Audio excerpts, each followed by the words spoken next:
बिस्मिल्लाहिर्रहमानिर्रहीम रब्बिश्रह ली सदरी वयस्सिर ली अमरी वहलुल उक़दतम मिन लिसानी यफ़क़हू क़ौली। Assalamu alaikum to all. I hope you all are fine. My dear students, in previous lecture we have discussed about the wave particle nature of matter or dual nature of matter. Today we are going to discuss about the Heisenberg uncertainty principle. बेटा इस principal को समझने से पहले हमें जो है वो हमें ये क्या कहा जाता था कि व्हाट इज़ अनसर्टेनिटी क्या है। हमने देखा था कि जो वेव पार्टिकल्स हैं वो डुअल नेचर शो करते हैं, ठीक है। यहाँ पर लेकिन को जो कहा गया है अनसर्टेनिटी का मतलब क्या है यहाँ पे कि जो हमारे पास एटम इलेक्ट्रॉन्स हैं, ठीक है, वो एट अ टाइम हम एक ही वक्त में उसकी पोजीशन और उसके मोमेंटम को एक्सप्लेन नहीं कर सकते। हाइजेनबर्ग अनसर्टेनिटी प्रिंसिपल क्या है जी?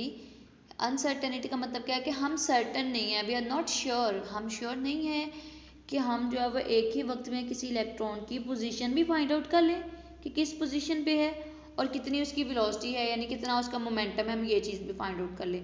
तो ऐसा नहीं होता, हम उसके बारे में सर्टन नहीं है। इसीलिए ये हमारे पास हाइजेनबर्ग अनसर्टेनिटी प्रिंसिपल है, ठीक है। हाइजेनबर्ग अनसर्टेनिटी प्रिंसिपल है जिसके अकॉर्डिंग क्या है कि we are not sure, we are uncertain basically कि we can not tell that exactly what the position of electron, where it is present and what will be the velocity or momentum of that electron, कि उस electron की वो electron किस position पे मौजूद है और उसकी उसका कितना मोमेंटम है या उसकी कितनी वेलोसिटी है। तो हम ये एक ही वक्त में एक्सप्लेन नहीं कर सकते, इसलिए हाइजेनबर्ग अनसर्टेनिटी प्रिंसिपल आया था, ठीक है। इसको हम इंशाल्लाह आगे डिस्कस करते हैं। उससे पहले आपको जब मैं एक चीज़ बताती हूँ कि अगर आप कोई इलेक्ट्रॉन है सपोज आपके पास, आपको पता है वो बहुत छोटा है, सपोज ये मैंने जो डॉट लगा दिया दैट इज़ इलेक्ट्रॉन। अब आपको पता है एक इलेक्ट्रॉन है, उस इलेक्ट्रॉन को बेटा उसका साइज या उसकी पोजीशन या उसका मोमेंटम फाइंड आउट करना चाहते हैं तो इलेक्ट्रॉन बहुत छोटा होता है, ठीक है। उसको तो हम ऐसे ही हमारे लिए देखना बहुत मुश्किल हो जाएगा। सो क्या करेंगे कि अगर हम जो है वो कोई रेडिएशन उसमें से गुजारते हैं और वो रेडिएशन जो है वो हाई वेवलेंथ की है, लार्ज वेवलेंथ की है, तो वो रेडिएशंस क्या करेंगी, वो रेडिएशन ये लार्ज वेवलेंथ की है वो इस तरह से करते हुए जो है वो गुजर जाएंगी, ठीक है, और जो है वो क्या करेंगी इस इलेक्ट्रॉन से नहीं टकराएंगी। सो हमें जो है वो क्या करना है, इस इलेक्ट्रॉन से टकराने के लिए ऐसी वेवलेंथ, ऐसी रेडिएशंस, ऐसी रेज देनी है जिनकी वेवलेंथ क्या हो, शॉर्ट हो, जैसे ये इस तरह से, वो क्या करें इसमें से टकरा कर इस इलेक्ट्रॉन में से गुजर जाएं, ठीक है। सो इस पर्पस के लिए हम यहाँ पे जो रेडिएशंस लेंगे वो एक्स रेज लेंगे। क्यों लेंगे एक्स रेज? क्योंकि एक्स रेज की वेवलेंथ क्या होती है, शॉर्टर होती है। जब ये एक्स रेज इससे टकराएंगी तो हमें क्या मिलेगा, हमें ये मिलेगा कि इलेक्ट्रॉन की पोजीशन पता चल जाएगी कि इस इलेक्ट्रॉन की क्या पोजीशन है। सेकंड, हमें ये पता चलेगा इससे कि ये जो इलेक्ट्रॉन है इसकी वेलोसिटी या फिर इसका मोमेंटम पी, हम मोमेंटम को हम पी से रिप्रेजेंट करते हैं तो इसका क्या मोमेंटम होगा, ठीक है। सो सपोज हम कर लेते हैं कि ये हमारे पास इलेक्ट्रॉन था, इससे आकर ये टकराई रेडिएशन एक्स रेज, ठीक है। इनिशियल इसकी जो हमारी पोजीशन थी वो x1 थी, लेकिन और हमारे पास मोमेंटम था वो सपोज p1 था या वो वेलोसिटी v1 थी, चेंज होके वो v2 हो जाएगी, ये p2 हो जाएगा, या हम कह सकते हैं mv1 mv2 में कन्वर्ट हो जाएगा, ठीक है। ये चेंज हो जाएगा ना मोमेंटम बेटा, जैसे ही कोई एक्स रेज आकर इस इलेक्ट्रॉन से टकराएंगी तो इसका मोमेंटम क्या हो जाएगा, चेंज हो जाएगा इस इलेक्ट्रॉन का। सेकेंडली ये इसकी पोजीशन भी चेंज होगी, वो पोजीशन क्या हो जाएगी, x1 से क्या हो जाएगी x2, ठीक है। तो चेंज इन, हमारे पास जो चेंज आ जाता है, चेंज इन मोमेंटम हो या चेंज इन पोजीशन हो या चेंज इन वेलोसिटी हो, तो हम उसके लिए क्या वर्ड यूज़ करते हैं फिजिक्स में, डेल्टा का। सो हम कह देंगे डेल्टा x, और मोमेंटम के लिए हम क्या कह देंगे, डेल्टा p, ठीक है। समझ आ रही है ना मेरी बात की मैं क्या कह रही हूँ बेटा। हुआ क्या, इलेक्ट्रॉन के अंदर से एक्स रेज क्यों ली, क्योंकि इसकी वेवलेंथ शॉर्टर होती है, हमें शॉर्टर वेवलेंथ वाला ही रेडिएशन चाहिए थी, वाली रेडिएशन। तो हमने एक्स रेज यूज़ की और एक्स रेज जब इसके साथ टकराई, इनिशियल में जो इलेक्ट्रॉन थी उसकी पोजीशन कुछ और थी, उसका मोमेंटम कुछ और था, लेकिन जैसे ही रेडिएशन उसके साथ टकराई तो आफ्टर कोलिजन क्या हुआ कि उसकी जो है वो पोजीशन भी चेंज हुई और उसका उस इलेक्ट्रॉन का मोमेंटम भी चेंज हुआ। सो हम कहते हैं जी change in velocity, change in momentum या चेंज इन जो है वो पोजीशन, तो उसके लिए हम चेंज के लिए जो है वो डेल्टा का वर्ड लगाते हैं। सो डेल्टा एक्स और डेल्टा पी आ गया हमारे पास, ठीक है। सो ये हमारे पास क्या आ गया, हेजनबर्ग अनसर्टेनिटी प्रिंसिपल। क्या आ गया बेटा, 1927 में हेजनबर्ग एक साइंटिस्ट था, उसने अपना ये प्रिंसिपल पेश किया था। उसने कहा it is not possible for us to measure simultaneously the exact position and velocity of electron, यानी मोमेंटम ऑफ इलेक्ट्रॉन। बेटा उसने क्या कहा कि एक ही वक्त में एक ही जगह पे अगर हमारे पास एक इलेक्ट्रॉन मौजूद है तो हम साइमल्टेनियसली उसकी पोजीशन और उसका मोमेंटम जो है वो फाइंड आउट नहीं कर सकते। यानी एक ही वक्त में एट अ टाइम हम उसकी पोजीशन या तो एक्सप्लेन कर सकते हैं या हम उसकी वेलोसिटी या उसका मोमेंटम एक्सप्लेन कर सकते हैं। लेकिन अगर हम कहें कि ये दोनों चीज़ें, मुझे पोजीशन भी फाइंड आउट करनी है और मुझे मोमेंटम भी, तो हेजनबर्ग अनसर्टेनिटी प्रिंसिपल जो था वो इसी चीज़ को एक्सप्लेन किया था कि we can not find out simultaneously both position and velocity of electron, ठीक है।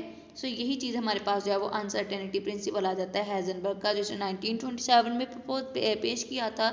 और हेजनबर्ग बेटा साइंटिस्ट था, उसी के नेम से इसको हेजनबर्ग अनसर्टेनिटी प्रिंसिपल कहा जाता है। और ये जो हेजनबर्ग अनसर्टेनिटी प्रिंसिपल है ये एक्चुअली किसके अगेंस्ट है, ये अगेंस्ट है जी बोहर थ्योरी के, ठीक है। बोहर क्या कहता था कि हम जो है वो एट अ टाइम हम ये भी फाइंड आउट कर सकते हैं कि कोई एटम न्यूक्लियस से कितना, कोई इलेक्ट्रॉन किसी एटम के अंदर न्यूक्लियस से कितना दूर है, किस जगह पे, किस ऑर्बिट में और किस जगह पे मौजूद है। ये बोहर कहता था कि हम उसके ऑर्बिट भी फाइंड आउट कर सकते हैं, ऑर्बिट के अंदर कितने इलेक्ट्रॉन हैं और इलेक्ट्रॉन किस किस पोजीशन पे मौजूद हैं और न्यूक्लियस से कितने डिस्टेंस पे हैं, हम ये सारा कुछ जो है वो बोहर कहता था फाइंड आउट कर सकते हैं। बेटा बोहर ने ये बात तब कही थी, ये चीज़ याद रखिएगा, बोहर ने ये बात तब कही थी जब wave, dual nature of wave जो है वो मैटर, तब वो ये वाला प्रिंसिपल, ये वाला जो है वो नहीं आया था, डुअल नेचर नहीं आई थी तब वेव पार्टिकल की, ठीक है। वेव पार्टिकल की डुअल नेचर वाला प्रिंसिपल जो है वो तब नहीं आया था, तब इसके बाद बोहर की थ्योरी के बाद ही इसके ऊपर जो है वो बताया गया था कि जो वेव पार्टिकल्स होते हैं ये डुअल नेचर होते हैं, ठीक है।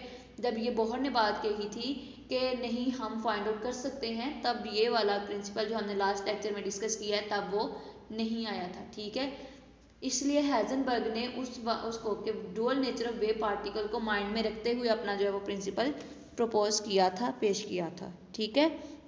सो क्या कहता है, और ये जो हमने कह दिया कि ये जो मोमेंटम चेंज हो गया है P1 से P2, MV1 से V2, या फिर हम कहते हैं MV1 से MV2 हो गया, या फिर हम ये कह सकते हैं कि X1 से X2 पोजीशन हो गई है। सो इसको हम कहते हैं जी कॉम्पटन्स इफेक्ट, इसको हम क्या कहते हैं, कॉम्पटन्स इफेक्ट कहते हैं, ठीक है। Suppose that delta x is the uncertainty in the measurement of the position and delta P is the uncertainty in the measurement of the momentum of an electron, that then what will be the equation, the equation will be delta x delta p is greater than or equal to h over 4 pi. So this relationship is called uncertainty principle, ये relationship हमारे पास uncertainty principle है। बेटा जो भी मैंने बातें बताई I hope आपने इसको अच्छे से अंडरस्टैंड कर लिया होगा। So this equation shows that if delta x is small delta P will be large and if delta P is small delta x will be large, ठीक है। So if one quantity is measured accurately, अगर हम, क्योंकि हम दोनों चीज़ें eight a time major नहीं कर सकते, सो अगर एक क्वांटिटी एक्यूरेटली मेजर कर लेते हैं तो दूसरी क्वांटिटी अगर हम मेजर करें तो वो एक्यूरेट नहीं होगी, वो लेस एक्यूरेट होगी, ठीक है। क्योंकि बेटा हेजनबर्ग ने क्या कहा कि हम दोनों चीज़ों को at a time find out नहीं कर सकते, simultaneously we can not find out what will be the position and what will be the momentum. So अगर हम इनमें से कोई एक चीज़ एग्जैक्ट फाइंड आउट कर लेते हैं तो जो दूसरी चीज़ होगी वो एक्यूरेट नहीं होगी, ठीक है। So hence certainty in the determination of one quantity introduces uncertainty in the determination of the other. अगर एक certain है तो दूसरा uncertain होगा, ठीक है। The uncertainty principal is applicable only for microscopic particle, जिनको जो बहुत स्मॉल होते हैं उनके लिए ही अनसर्टेनिटी प्रिंसिपल जो है वो लागू होता है, एप्लीकेबल होता है। So like electrons, protons and neutrons, and has no significance for large particle. ये लार्ज पार्टिकल्स, मैक्रोस्कोपिक पार्टिकल्स के लिए यूटिलाइज नहीं होता। ठीक है, समझ आ गई इस बात की। ठीक है बेटा, वही आगे कॉम्पटन इफेक्ट दिया हुआ है। Compton effect can help us, कि ये क्या करता है, ये बेटा हेल्प करता है to understand the uncertainty principle. Suppose we wish to determine the position of electron. ठीक है, अगर हम सिर्फ position of electron find out करना चाहते हैं, visible light can not help us, visible light हमें हेल्प नहीं करेगी। वही बात जो मैंने आपको बता दी। क्यों बेटा, क्योंकि विजिबल लाइट की वेवलेंथ क्या होती है, लार्ज होती है, और इसके लिए फिर हमें ऐसी रेडिएशंस देनी पड़ेगी, क्योंकि बेटा इलेक्ट्रॉन बहुत स्मॉल है, माइक्रोस्कोपिक है। सो हम लार्जर वेवलेंथ को यूज़ करेंगे, वो तो इसके कोलाइड किए बगैर ही, लार्जर वेवलेंथ जो है वो इलेक्ट्रॉन से कोलाइड किए बगैर गुजर जाएंगी ना। ठीक है, सो हम क्या करेंगे, हम ऐसी वेवलेंथ लेंगे जो शॉर्टर, ऐसे रेडिएशंस लेंगे जिनकी वेवलेंथ शॉर्टर हो। सो दैट्स वाई बेटा हमने यहाँ पे एक्स रेज ली। ठीक है, और यही हमारे पास कॉम्पटन इफेक्ट है कि एक्स रेज क्यों ली, क्योंकि उनका मोमेंटम शॉर्टर होता है। ठीक है, शॉर्ट वेवलेंथ वाली हमने ली, एक्स रेज जब वो टकराई उसके साथ, उसने क्या किया, उसका मोमेंटम चेंज कर दिया। जी यहाँ पे देखें, when this photon of X ray strike an electron the momentum of electron will change हो जाएगा। In other words uncertainty of momentum will appear due to the change of velocity of electrons. ठीक है, uncertainty तो आ जाएगी ना यहाँ पे भी। Smaller the wavelength of X rays, greater will be the energy of photon. ठीक है, hence the collision of x-rays with electron will bring about the greater uncertainty in momentum. So an effort to determine the exact position, हमने बात कर ली थी, हम position find out करना चाहते हैं। ठीक है, मोमेंटम चेंज हो गया, हम पोजीशन फाइंड आउट कर लेंगे। अगर पोजीशन चेंज होगी, हम मोमेंटम फाइंड आउट कर लेंगे। वही बात आ गई ना, एक श्योर होगा दूसरा अनश्योर होगा। ठीक है, एक पे हमें जो है वो सर्टेनिटी होगी, दूसरा अनसर्टन होगा। तो यहाँ पे मोमेंटम अनसर्टेन है, इट मीन्स हमें एग्जैक्ट वैल्यू यानी एग्जैक्ट पोजीशन पता चल जाएगी इलेक्ट्रॉन की बाय यूजिंग एक्स रेज। ठीक है, सो बेटा ये हमारे पास कॉम्पटन इफेक्ट है, और ये हमने अभी जो देखा ये हाइजेनबर्ग अनसर्टेनिटी प्रिंसिपल था, जिसमें हमने कहा कि जो कि it is not possible for us to measure simultaneously the exact position and the wavelength of electron. ठीक है, सो ये हमने आज देखा है हाइजेनबर्ग अनसर्टेनिटी प्रिंसिपल में, कि दोनों चीज़ों के बारे में हम सर्टन नहीं हो सकते, अगर एक सर्टन है तो दूसरा अनसर्टन होगा। So beta, I hope you understand it well. This is about the Heisenberg uncertainty principle.